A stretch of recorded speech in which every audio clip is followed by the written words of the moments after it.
Sabe aquela conversa entre amigas que começa com uma série e termina em análise? Então, a gente resolveu gravar. Priscila Cardoso.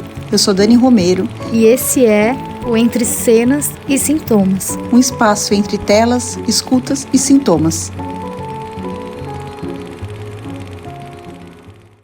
Olá! Oi, Pri! Tudo bom, bem? Dani? Tudo bem. Vamos Olá, lá? gente, vamos! Eu sou Priscila Cardoso, psicanalista, sexóloga, educadora sexual e teóloga. Eu sou a Dani Romero, sou psicanalista na área de parentalidade e estamos aqui para falar do quê, Pri? Hoje a gente vai falar sobre a professora de piano. Então, eu já Hum. queria trazer uma frase aqui para a gente começar. A dor demarca o corpo. Qual seria o gozo dessa mutilação? O gozo do vazio? O gozo da falta? E aí, Nossa. assim, esse filme, ai, ai. Uhum. Eu vou falar um pouquinho da sinopse dele, né? Ele conta a vida da Érica, né? Que é uma professora de piano do Conservatório de Viena. Ela mora com a mãe, elas têm uma relação ali bem, né? Entre amor, ódio, dependência e zero homens. Não tem homem nessa relação, né? A Érica, ela é muito dura, fechada, né? Toda meio. E ela é má com seus alunos, né? De uma certa forma, ali, toda rígida, endurecida. E ela tem a sua vida sexual ali, muito baseada no voyeurismo, né? E na automutilação masoquista. Perfeito. Mas há uma reviravolta aí no filme quando um dos seus alunos decide seduzi-la. E aí, Né? coloca ela frente às suas fantasias perversas. Isso, E, ó, né? gente, já vamos avisar que tem muito spoiler, tá? Então, se você não assistiu o filme, vai lá, corre, assiste, depois volta aqui, porque a gente vai fazer as nossas considerações aqui, das nossas perspectivas, né? Uhum. É um filme um pouquinho mais antigo, né, Pri? Ele é de 2001, se eu não me engano, chegou no Brasil em 2002, né? Ele é de um cineasta austríaco, tá? Um trava-língua, né? Mas é todo francês, né? Então os atores são franceses. Uma arte francesa que eu sou muito suspeita, porque eu adoro, Você é né? super fã, né, desse tipo de Bom, arte, é verdade. na verdade, eu sou fã de toda a cultura francesa, mas tudo bem. Ai, que lindeza. Não, e sabe que esse filme, pra mim, ele é muito incômodo. Foi muito Hum, difícil assistir. Eu gosto de filmes incômodos, isso é que é interessante. uhum, Adoro David Lynch e David Fincher também, e Lars von Trier, então eu gosto de filmes incômodos. Mas esse filme, ele é um filme que eu não assistiria de novo, por exemplo. uhum. É um filme que, inclusive, ele é interessante porque ele coloca a gente, espectador, nesse lugar de voyeur, né? Isso, E a muito. gente fica passeando entre excitação e desconforto.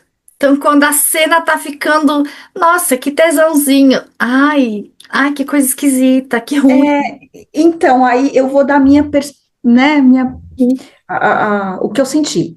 Eu, ao contrário, é um filme que eu não assistiria novamente.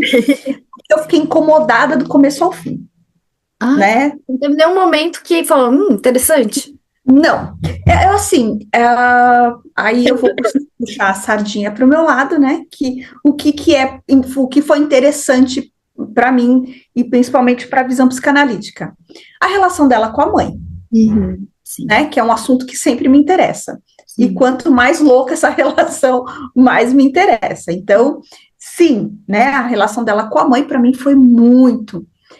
Mas a parte a parte sexual do filme, né, em que mostra assim bem cômoda, né, a própria personagem, né, como ela lida com todas as situações ali da vida dela, ela é incômoda em todos os momentos, Ai, né? incômoda, né? Uhum. Ela é uma pessoa que incomoda. Nossa, Sim, é verdade. Ela é uma pessoa que, se existisse, se fosse uma pessoa real, uma professora de piano como ela seria incômoda no lugar. Uhum, Interessante.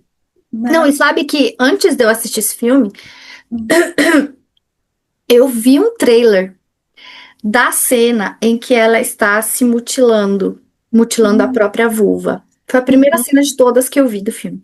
Ela senta lá na banheira e começa a mutilar a vulva. Aí depois ela se limpa, a mãe dela chama ela pra jantar, ela penteia o cabelo e vai jantar. uhum, Nossa, essa cena pra mim, falei, eu tenho que assistir esse filme. Você acredita? Então, assim, é o tipo de incômodo que eu gosto.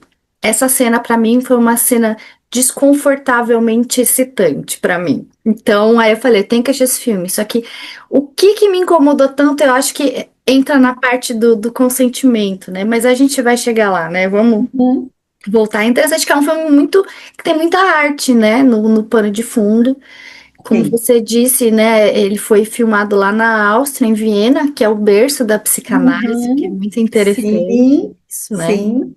Então, é sempre cercado de loucura e arte, dor e arte, Uhum, e não sei se confere isso. A gente já tinha comentado sobre esse filme em outro momento, mas o piano, toda vez que toca um piano, como eu comentei também na aula que a gente teve uhum. sobre isso, né? Eu fui pianista já, né? Fui pianista 4 anos da minha vida. Me soa que tem alguma nota que tá desafinada. É, Então, o filme inteiro tem pessoas tocando piano e eu tenho a sensação de que alguma nota ali tá desafinada. Eu não sei se é isso mesmo, se eu que tô doida, se meu ouvido que não tá bom, ou se é intencional. sim, eu não sou pianista, né? Não sei tocar nada, mas sou apaixonada por música. E o tempo inteiro parecia que tinha alguma coisa fora do compasso ali, né? Em todas as cenas que há o piano tocando, parece que tem algo, né, fora do compasso. Vamos falar da primeira cena dela com a mãe, Por favor, a primeira cena ela já, pá, já coloca a gente ali naquele lugar. Que é é, isso? né? Ela tá saindo do conservatório, né? E aí ela vai nesses cines privês aí da vida que ela frequentava, né? Dali ela sai como se nada tivesse acontecido, né? E caminha para casa. Ela chega em casa, a mãe dela toma a bolsa da mão dela, aí pega um vestido da mão dela e fala: Esse vestido, que vestido é esse? Quem mandou você comprar esse vestido? Esse vestido é vulgar, mas assim, é um vestido, não é só um vestido. E aí tem aquela cena que elas meio que lutam ali, tem um certo, né, Ela uma certa. arranca o cabelo da mãe, né? Isso, ela arranca o cabelo. A mãe tá sentada, ela puxa o cabelo da mãe, assim, na cadeira, e não sei o quê. Ela guarda tudo dentro da bolsa e vai pro quarto. Tipo, como? Não, e corta, aí a cena seguinte é a mãe sentada falando, ai, como assim uma mãe apanhar da própria filha, tinha que cortar suas mãos. É isso, Aí depois né? a gente é assim mesmo, a nossa família tem sangue quente. E a vida Sim. continua. E aí elas vão dormir como, Pri? Dormir juntas na mesma cama. Elas dormem juntas na mesma cama. O símbolo da castração do Édipo. Perfeito.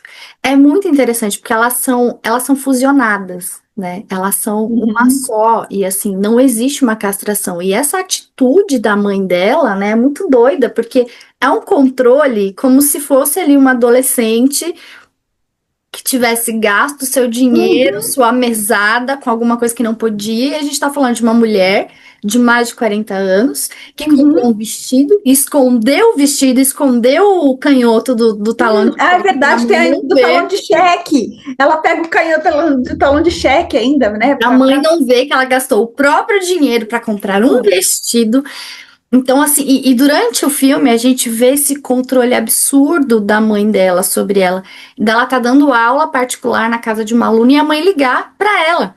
E aí, você já tá vindo pra cá, você vem jantar? E a própria Erika fala: Mãe, eu não sou criança. Tá, não é, mas age como, né? E elas têm essa relação muito fusionada mesmo, Uhum, não tem onde uma termina e a outra começa. uhum. E o fato delas dividirem a cama, porque ela tem um quarto, não é uma questão de espaço. Verdade, que depois Ela mostra tem o que ela quarto tem o dela, quarto, tem a né? cama dela, tem as coisas dela. Por que que ela dorme com a mãe, né? E é muito interessante. A gente que trabalha, você que trabalha com parentalidade, eu que trabalho com com criança, desenvolvimento psicossexual, né? O quanto essa questão de dormir junto com os Uhum. genitores ou os cuidadores primários é parte importante desse processo da castração, desse limite, né, entre o corpo do pai, da mãe, do cuidador primário para o corpo Uhum. da criança. E aí você vê uma mulher de 40 anos assim, né? Tem alguma coisa aí que não tá batendo. Tem. A relação das duas tem sempre coisas que não estão batendo, né? Tá, A mãe tá sempre fora, tem alguma nota ali que não tá, é né? fora do Tá compasso. desafinado ali. Essa mãe, ela não tem outra vida, né? A não ser a da Érica, Uhum. Sim, né? Tanto é que a única cena que ela sai da casa é para ver um concerto da filha, sim. né? O único momento que ela tá ali fora da casa é para ver um concerto da filha, então ela tá Uhum. o tempo inteiro ali fusionada e controlando a vida daquela filha. Mas aí, Pri, vamos trazer aquela discussão que a gente começou ontem, que foi bem interessante, sobre o momento de castração, o Édipo, aonde ela se, em que estrutura ela está colocada, que a gente começou ontem, a gente falou, não, vamos parar, vamos deixar para gravação, lembra? Lembro, lembro. É que até para a gente entrar nessa questão dessa estrutura perversa, né? A gente pode Uhum. até voltar um pouquinho e falar sobre a perversão, que a ideia do senso comum que a gente tem sobre perversão é de desvio sexual, imoralidade sexual, sempre associado a isso, porque na sexologia do século XIX, essa palavra foi tomando esse contexto até chegar ao ponto de que não precisava mais associar a sexualidade. Fala de perversão, já se associa a desvio moral, desvio sexual. E na psicanálise não é isso.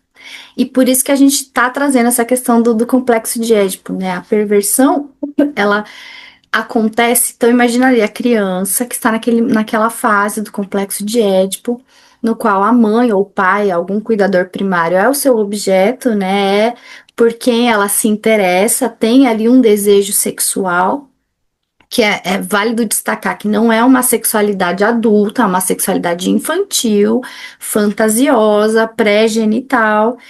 E ali ela vai entender em algum momento que por questões morais, aí sim, por questões morais, da questão do incesto e o medo de ser castrado, que também é uma questão figurativa, né? Não é que a criança de fato acha que a mãe ou o pai vai chegar e cortar o pênis, mas é uma questão. Quando a gente fala de castração na psicanálise, a gente está usando um sentido metafórico para dizer que existe esse rompimento entre o corpo dos cuidadores primários e da criança, entre os limites entre o espaço, o desejo, né? E é quando a criança se forma. Quando a criança entende quem ela é, quando forma a sua identidade sexual e também a sua orientação, né? Então, é um processo importante. Todas as pessoas passam por esse processo de castração e os desejos infantis pré-genitais que foram recalcados por causa da moralidade, né? Por causa do viver em sociedade que a gente precisa desses limites. Se esses desejos continuam ali, recalcados, eles vão se transformar em sintomas neuróticos. Daí que vem as nossas neuroses que vão aparecer de diversas formas. Mas no caso da perversão, essa sexualidade pré-genital infantil, ela vai passar por cima da castração.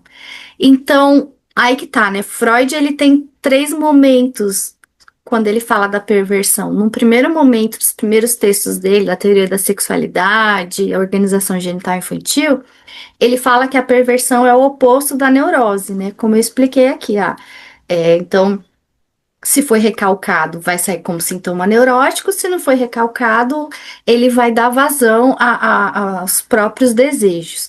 Num segundo momento, ele fala sobre o complexo de Édipo. Do medo da castração faz com que essa criança abandone esses desejos que a sociedade não aceita e aí ele se torna uma pessoa neurótica. Se ele não liga para isso, ele vai passar por cima dessa castração. E num terceiro momento, ele fala de uma clivagem do ego, que é quando o indivíduo se dá conta dessa castração, mas ele fica postergando. Não, agora não, ainda não. Então, mas aí eu toda aqui na gripe começando, né? E pra gente entender, né? A gente tem que falar de sexualidade normal e anormal, né, Dani? Uhum, Porque sim. existe aí uma ideia do que é a sexualidade normal, que Freud já trazia, né? Então, e segue até hoje esse pensamento. O que que é a sexualidade normal? É quando os genitais opostos se encontram, têm prazer e visa a procriação. Esse é o sexo considerado normal até hoje, século XXI. Então, o que foge disso é considerado anormal, desvio ou perversão. Então, é quando a satisfação sexual não termina aqui nesse lugar. Então, aí falando aqui, né, do contexto da castração, da perversão, geralmente são pessoas que vivem essa sexualidade infantil pré-genital que não é centrado no encontro dos genitais. Então, é um prazer. E a gente pode falar de vários fetiches, né? Prazer em olhar, o prazer em machucar, o prazer em ser machucado. E o tesão tá ali. A excitação e o gozo tá ali, não tá na junção dos genitais, né? E por isso que vem essa questão da perversão. E aí, então, são indivíduos que não aceitaram a castração. Quando a gente vai, né, porque aí quando a gente vai parte mais para Klein ou parte para Lacan, ele já vai falar da denegação, né? Onde, onde há uma coisa assim, eu não falei isso, mas eu desejei isso, mas eu não assumo o que eu desejo, Perfeito. né? Então a gente já parte para esse lado, né, da perversão, né? Porque vamos falar que Freud não gostava muito, né, dessa parte, né, de Ele perversão. assumia que existia, mas não Isso, aí ele achava deixou para os normal. outros melhorarem, né? Sim, Então, sim. e aí Lacan traz essa estruturalmente, né? A perversão, ele transforma a perversão numa estrutura também, né? E aí ele fala sobre a denegação. Então, a perversão no Édipo parte da denegação. Então, assim, eu quero algo, mas eu não assumo aquilo que eu quero, Uhum, né? Eu não banco os meus desejos, perfeito. né? E aí, vamos voltar para o filme? Sim. Porque, assim, parece que a perversão dela fica só nessa questão sexual, né? Porque tem a parte do voyeurismo, ela gosta lá desses cines privês aí, ela gosta de drive-ins, que ele fica olhando nos carros, né? Tem essa automutilação, mas ela leva isso para a vida pessoal dela, né? Ela é muito má com os alunos, né? Ela é aquela professora que está sempre diminuindo, né? Ela cisma com uma menina ali, que ela não quer que a menina seja a pianista, que a E ela família não tanto conseguiu ser. projeta. Isso, né? Então, assim, ela leva isso para a vida pessoal dela, essa perversão dela, né? Agora, E ela repete as ações da mãe dela em relação a ela com seus uhum, alunos, sim, principalmente com as meninas, né? Então é sim, muito interessante como ela reproduz o que ela vive na casa dela, né? uhum, sim. E quando aparece lá Klemer. o Klemer que decide seduzi-la, que vamos falar que ele tem uma certa obsessão por ela também, né? Ele ficou obcecado. Não, é só. Não, A não, gente pode não, falar uma questão de gênero depois sobre isso. Vamos guardar. né? Mas ele. Ele se torna ali obcecado por ela e a princípio ali ele vai aceitando tudo que ela vai colocando, mas aí eu vou pular para uma cena que é muito interessante, Pri, Hum. que é quando ela chama ele para dentro da casa dela Uhum. e ela não deixa a mãe falar com eles, joga ele dentro do quarto, tranca a porta, coloca uma cômoda na porta, e aí ela saca um livro que ela escrevia como ela queria a primeira experiência sexual dela. E aí a gente vê o quanto, né, na perversão, o sexo fica lá antes, né, do pré-genital, e Uhum. a parte infantilizada daquilo, né? Uhum. É muito fantasioso e sem pé nem cabeça, tudo que ela escreve ali, né? Não, sabe o que eu não acho? Eu acho assim que para uma pessoa que vive esse fetichismo, que vive Uhum. esses atos sexuais não normativos, o que ela escreveu tem muito sentido. A Mas questão ela não pensa que é que a ela vida dela tem nunca. risco, né? Me amarra e põe uma meia junto, aí ele fala, mas você não vai respirar se eu fizer isso, Ah, né? sim, alguns detalhes, alguns detalhes. É, Mas assim, tem pessoas que têm prazer nisso e praticam isso. O que me chama a atenção é que ela nem beijar na boca, acho que ela tinha beijado na vida. Ela não hum, tinha uma vida sexual, ela não tinha uma prática fetichista para ter as coisas que ela fantasiava para colocar em prática, sabe? Acho que, uhum, sabe, aquele negócio de subir de níveis, né? Como a gente fez no outro podcast, né? Como a gente pobre uhum, morrendo por sexo. E sim, ensinam a mole, ó, você quer uhum, dominar, você tem que ser submissa, aí começa tudo devagarinho, né, tal.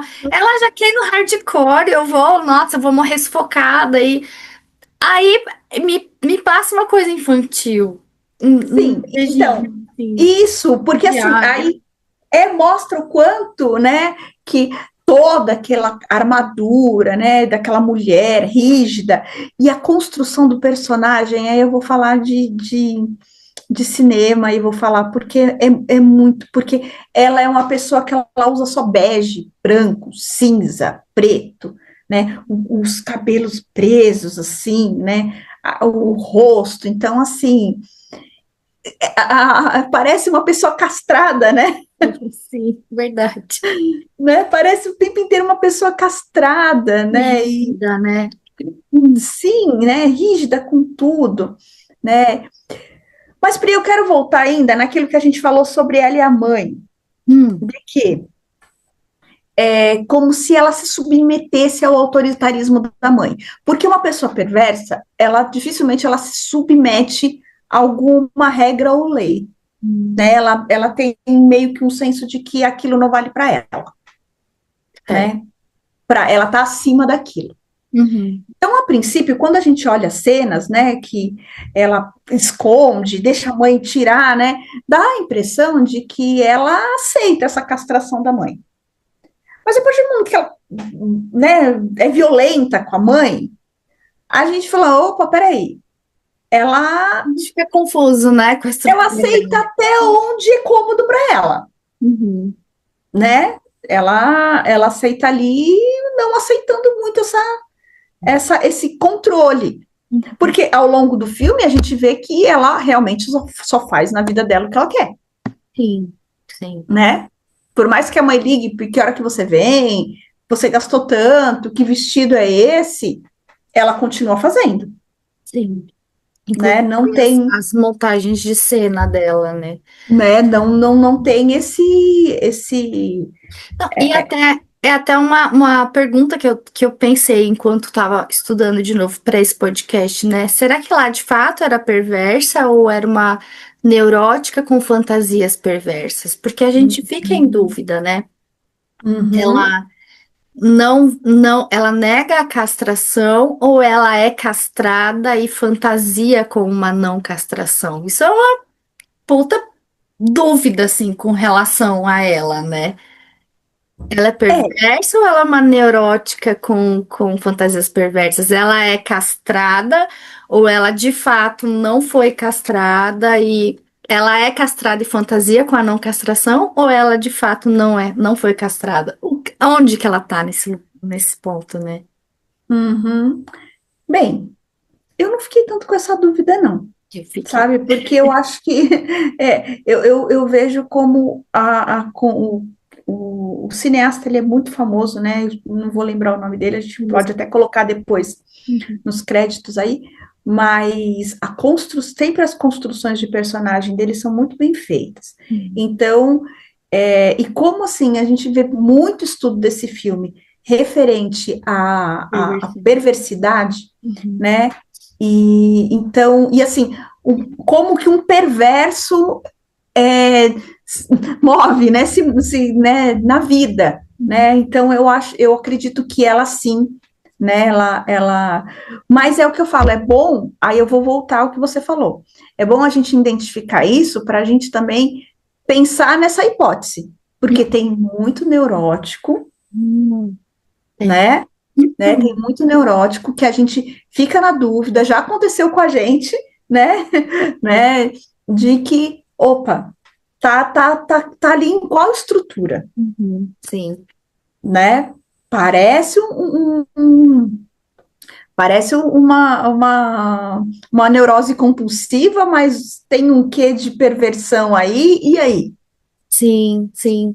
E geralmente associado à neurose obsessiva, né? Sim. Tem muita essa questão da rigidez, tem muito essa questão Uhum, dos pensamentos, da culpa, dos desejos recalcados que estão ali gritando para sair. Então tem uma coisa muito próxima da neurose obsessiva, né? sim, sim, isso mesmo, né? Até na clínica psicanalítica, né? Sim. Ah, ele vai se mostrar na primeira vez ali, vai ser um estudo muito detalhado, porque a princípio você pensa numa estrutura neurótica obsessiva, Uhum. né? E aí você vai vendo alguns pontos ali que você fala, opa, pera lá, pode até ser, mas espera aí, cadê a castração aqui, Uhum. Sim. né? Cadê a castração? Na verdade, ele não acha que ele tem o falo, na verdade, ele acha que ele é o falo, Uhum. Sim, exatamente. né? Então E aí, tem isso. e aí na perversão é assim, não só ele tem o falo, como ele tem o controle do falo de todos, né? Ele Sim. é o falo dos outros, né? E Uhum. cria. E aí, pensando assim, colocando mais cenas, né, do Uhum. filme, ainda nessa questão da mãe, nessa questão desse autoerotismo da Erika, né? Quando ela vai no cine privê, ela pega lenços usados, que homens se masturbaram, ela pega esses lenços usados, fica assistindo pornografia e cheirando. Aí ela vai nesse drive-in, aí ela fica procurando um carro que tem algum casal transando, e aí no auge da estação dela, ela se urina. E Uhum. essa lembra muito a cena de uma criança fazendo xixi na cama ao ouvir os pais transando, né? E Uhum. aí aquela cena do final também, né? De quando ela depois, e tem o abuso, né? O estupro que ela Uhum. sofre do Klemer, né? O Klemer ficou lá tentando seduzir ela, até que ela falou: tá bom, vai ser do meu jeito lá, deu toda a estrutura. E ela nunca dava conta, ela nunca bancava, né? Uhum. Eu vou fazer um oral em você, e mesmo se eu estiver sufocando, você não vai parar. Ela vai fazer o oral nele, ela para pra vomitar. Ela não Uhum. banca as próprias fantasias, né, na hora da prática.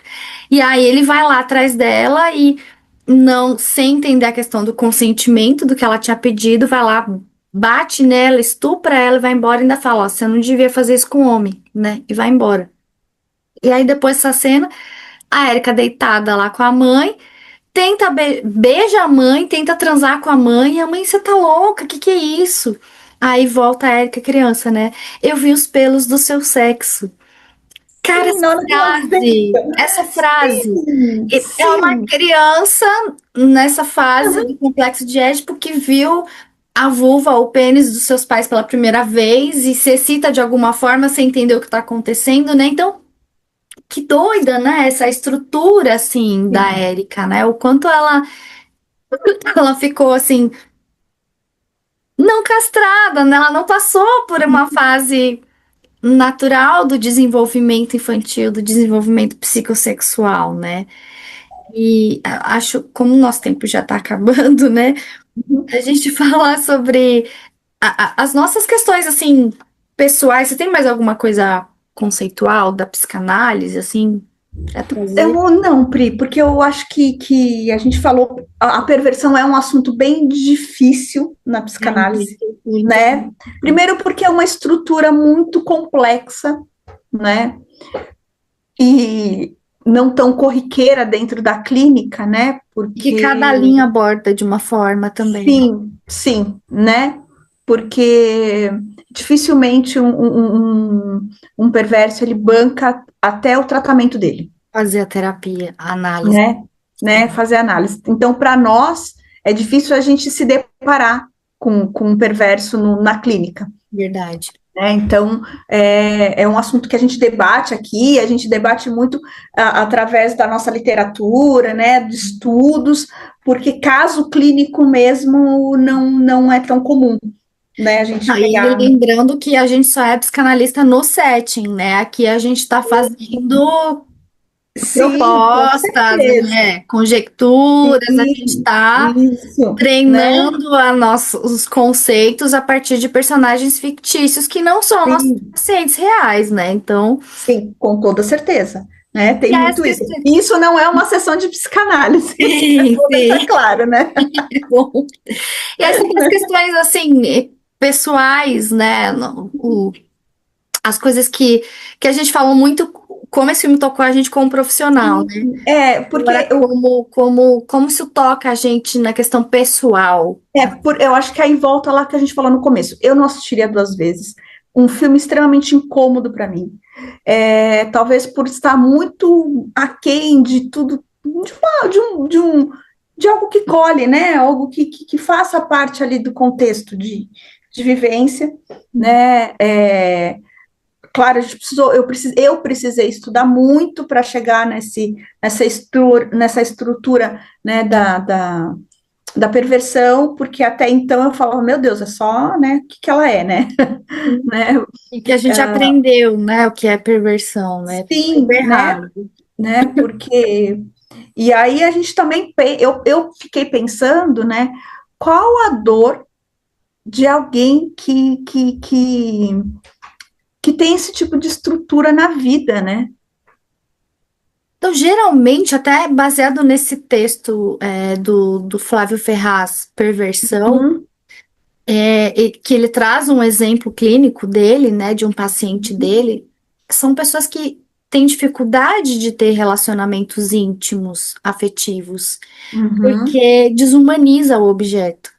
Né? Então, as pessoas, e não é sobre o que se usa para chegar ao prazer. Ah, a pessoa gosta de fazer xixi no outro, a pessoa tem fetiche por pé. Não é sobre isso, é sobre o que isso significa para o prazer sexual. Então, qualquer pessoa perversa nessa relação sexual desumaniza o outro, né? Desumaniza seu objeto. Então, interessante, há uma Pri. dificuldade aí de um relacionamento íntimo, né? E esse Uhum. caso que o Flávio Ferraz traz nesse texto, ele fala É, disso, de um paciente que repete os cenários que ele monta, uhum. né, de fetiche dele, e ele não conseguia ter um relacionamento. Até que durante muitos anos de análise, esse paciente consegue, enfim, iniciar um relacionamento que vai passando com o tempo. Então, isso é muito interessante na questão da perversão, né? Uma coisa que veio agora, né, para a minha última fala também, né, que me chamou a atenção, porque assim, ó, ela era uma professora cruel de uma certa forma.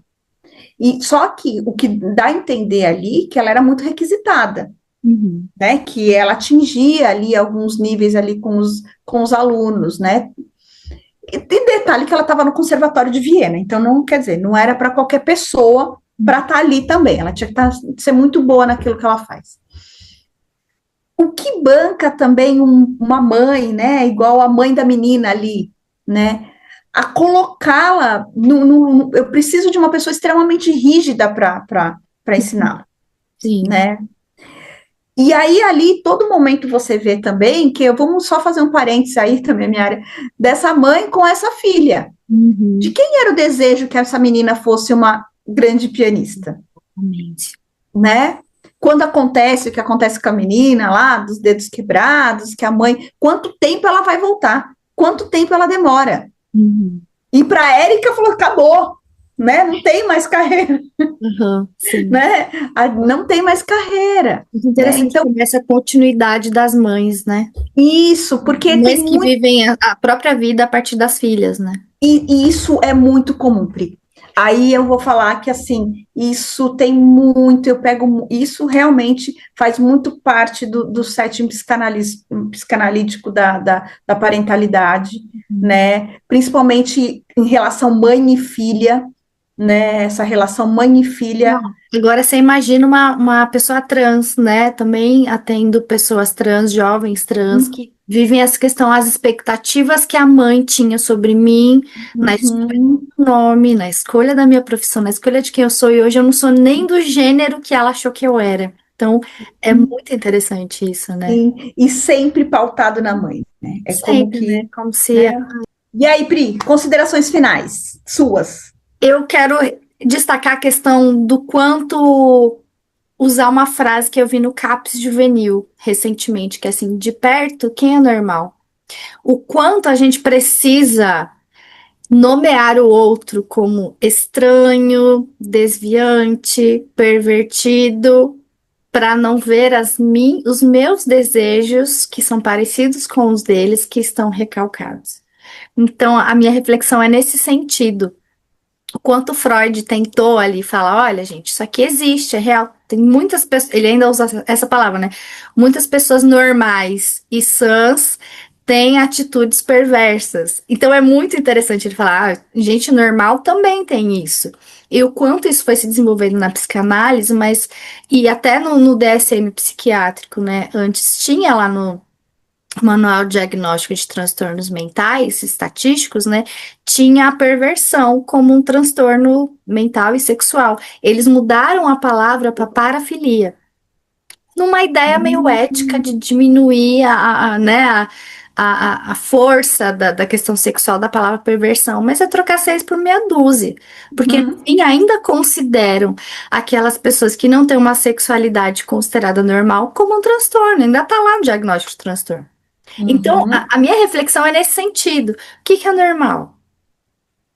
É transar pênis com vulva e gerar crianças? É só isso, né? O que que é normal? Será que essas coisas que a gente coloca no campo da perversão por serem, e agora falando de ato sexual mesmo, por serem fora dessa normalidade, que é considerado desviante ou é seguir uma vida igualzinha, né? Que todo mundo faz e que, no fundo, todas as pessoas têm seus desejos, têm suas fantasias, né? No Sim, fundo, né? todos nós somos voyeurs, sadomasoquistas, fetichistas. No fundo, cada pessoinha tem ali seus desejos que estão ali reprimidos e recalcados, que de vez em quando aparecem como fantasia.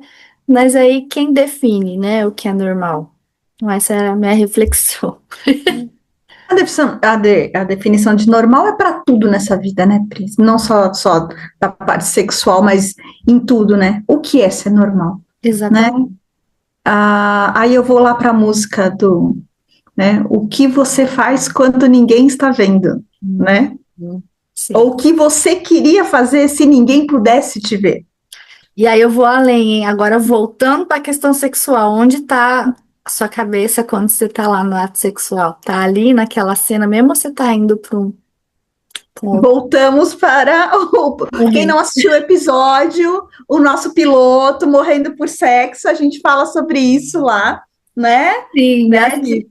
Da permanência, né? Dessa permanência. Perfeito. Então, quem não assistiu ainda o piloto, não é isso, Pri? É isso. Assistam lá o piloto, por favor. Assistam, Curtam, comentem, por compartilhem. A gente favor. está começando ainda. A gente pretende explorar Sim, muito mais, ir para um estúdio ainda.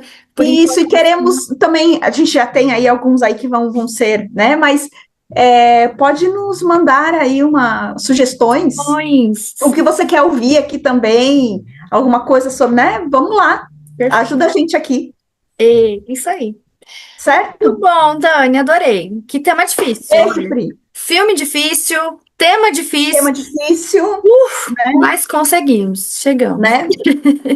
Beijo, Pri. Beijo! Até a próxima. Beijo, gente. Até a próxima. Esse foi mais um Entre Cenas e Sintomas. Onde o que atravessa a tela, atravessa a gente também. Até a próxima.